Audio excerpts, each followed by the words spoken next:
လောကမှာကျွန်တော်တို့မျက်စိနဲ့မြင်ရတဲ့ကပ္ပအပြင်မျက်စိနဲ့မမြင်နိုင်တဲ့စွမ်းမြင်ကပ္ပဆိုတာရှိပါတယ်ရှေးလူကြီးတွေပြောလေးရှိတဲ့နမိတ်ဆိုတာဟာတကယ်တော့အနာဂတ်ကနေဖြစ်စုံပန်းကိုလှမ်းပို့လိုက်တဲ့တတိပေးစာတွေပါပဲအိမ်တိုင်ရဲ့ကံကြတာဟာတနေ့ချင်းချင်းနှိမ်ဆင်းသွားတာမျိုးမဟုတ်ပဲ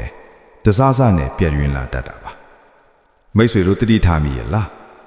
ကိုယ်အိမ်ထဲမှာပဲနေရင်းနဲ့တခါတလေအကြောင်းရင်းမရှိပဲကြက်သီးထားလာတာမျိုးဒါမှမဟုတ်တခုခုကိုစိုးရင်ထိတ်လန့်နေမိတာမျိုးဒါရီဟာကံဆိုးခြင်းရဲ့အရေးအယောင်တွေပါပဲအိမ်ဆိုတာကျွန်တော်တို့တနေ့တိုင်းရဲ့ပင်ပန်းနွမ်းနယ်မှုတွေကိုအနာပေးရနေရပါဒါပေမဲ့အဲ့ဒီအနာယူရနေရလေးလေကိုကံဆိုးခြင်းတွေနမိတ်မကောင်းတာတွေဝင်ရောက်လာတော့မယ်ဆိုရင်ကြိုတင်ပြသတတ်တဲ့လက္ခဏာရပ်တွေရှိပါတယ်ဒီနေ့မှာတော့တင့်အိမ်ကိုကံဆိုးခြင်းတွေမလာခင်ကြိုတင်သိနိုင်တဲ့အချက်၄ချက်အကြောင်းကိုခန်းစားချက်အပြည့်နဲ့ပြောပြပေးသွားပါမယ်တိသမတ်ပစ္စည်းများ၏ထူးဆန်းတဲ့ပစ္စည်းမှုနဲ့ပဲ့တင်တန်များကျွန်တော်တို့ပထမဆုံးအနေနဲ့သမတ်ပစ္စည်းတွေရဲ့နမိတ်ကိုစတင်လေ့လာကြည့်ရအောင်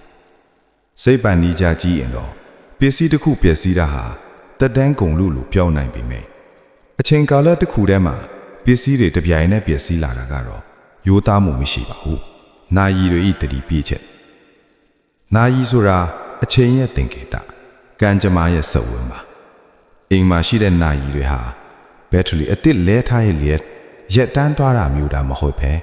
အချိန်တွေလွဲနေတာမျိုးကြုံရပြီဆိုရင်ဒါဟာအိမ်ရဲ့ကံကြတာစက်ဝင် life food space ဆိုနေပြီဆိုတာကိုပြတာပါရှေးအောင်ယုံကြည်မှုတွေမှာတော့နာယီရက်သွားတာဟာအိမ်သားကူဦးရဲ့ကျမ်းမာရေးတာဒါမှမဟုတ်အသက်အန္တရာယ်ကိုတတိပေးတာလို့ယူဆကြပါတယ်နာယီကိုပြန်ပြင်လို့ရပြီမဲ့အဲ့ဒီအချိန်မှာဖြစ်ပေါ်လာတဲ့ရက်တန်းချင်းနမိတ်ကိုတော့မိတ်ဆွေတို့လစ်လူမရှုသင့်ပါဘူးနောက်တစ်ခုကတော့အလင်းရောင်တွေနဲ့လျှက်စစ်စွမ်းရင်နောက်တစ်ခုကတော့အလင်းရောင်ပါပဲတအိမ်ရဲ့အလင်းဟာထိုအိမ်ရဲ့ဝိညာဉ်ပါပဲမိသူတွေဟာခဏခဏကျွမ်းနေမယ်မိအားကပုံမှန်ဖြစ်နေပါလေတစ်ဖြတ်ဖြစ်နေမယ်ဆိုရင်ဒါဟာအိမ်ထဲမှာမကောင်းတဲ့စွမ်းရည်လွိုင်းတွေစူးစီးနေတာကိုပြတာပါအမောင်ထောက်ကအလင်းကိုဝါမျိုးဖို့စူးစမ်းတဲ့တော်ပါပဲမိတ်ဆွေမိသူအစ်စ်လဲလိုက်လို့လင်းသွားနိုင်ပြီမဲ့အဲ့ဒီအမောင်ပိုင်းတွေကိုမဖယ်ရှားနိုင်ရင်ကံဆိုးခြင်းတွေကအိမ်ထဲမှာခိုအောင်နေဦးမှာပါရေယိုစီးမှုနဲ့ဒဏဥစ္စာဆုံးရှုံးမှုရေပိုက်တွေအကြောင်းမဲ့ယိုစီးတာကိုလူတော်များများကတိတ်ခယူးမဆိုင်ကြဘူးရေလေးတစ်စက်ချင်းကျနေတာပဲလို့တွေးတတ်ကြတယ်ဒါပေမဲ့ဘေးရင်သဘောရစီဖြစ်စေဖန့်ရွှေသဘောရစီဖြစ်စေ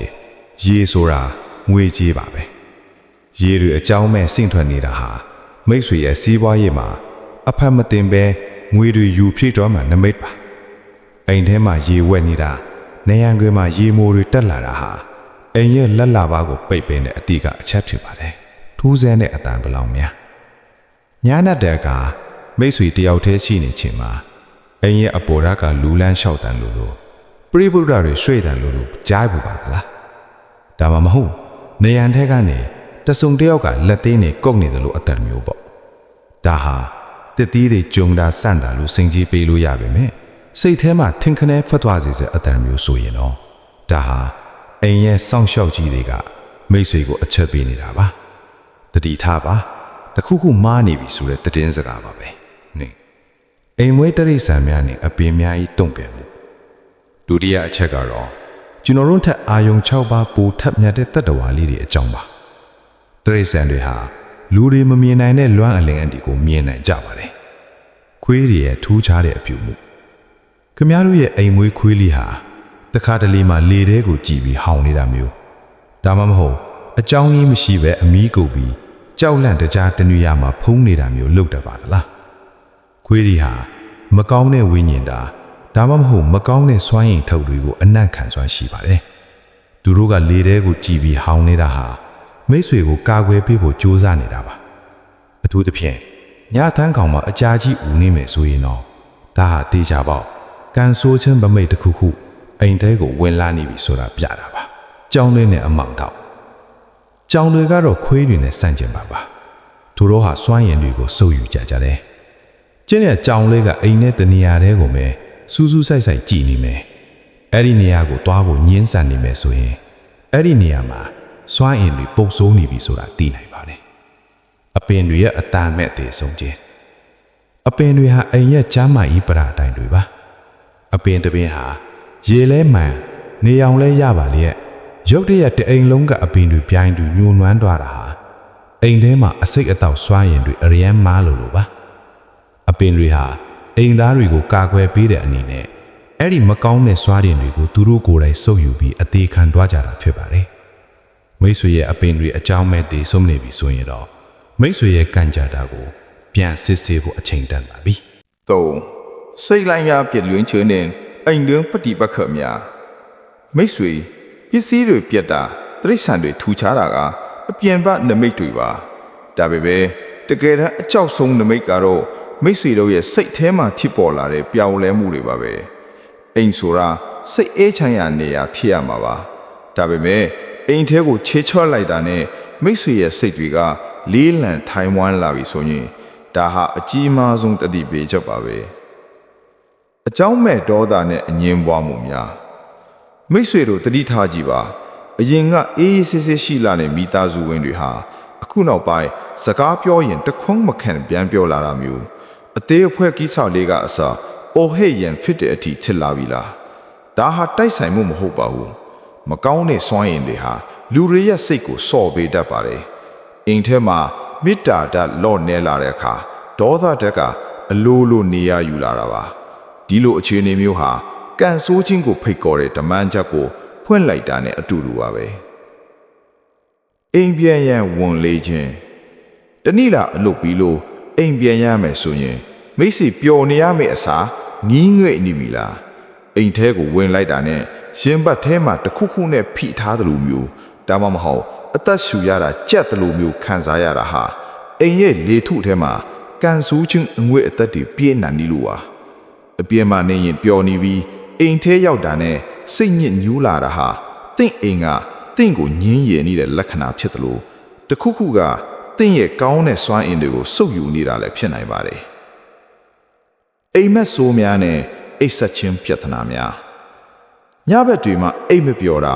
အိတ်ပျော်သွားရင်လေချွေးဆေးတွေပြန်ပြီးလန့်နိုးတာဒါမှမဟုတ်အိမ်မက်ထဲမှာတဆုံကယောက်ကလိုက်ဖမ်းတာခြောက်သေးကြတာမျိုးခဏခဏမက်နေပြီလားအထူးသဖြင့်အိမ်သားတွေအားလုံးကတချင်းထဲမှာအိမ်မက်ဆိုးတွေတူတူမက်နေပြီဆိုရင်တော့ဒါဟာအိမ်ရဲ့ဝิญဉ်ရေးရအကာအကွယ်ပျက်စီးသွားတဲ့နမိတ်ပါစိတ်မကြည်လျံတဲ့အခါဆုံးဖြတ်ချက်တွေမှားမယ်အဲ့ဒီကနေတဆင့်စီးပွားရေးနဲ့ကျန်းမာရေးကန်ဆိုးခြင်းတွေစက်တိုက်ဝင်လာပါတော့တယ်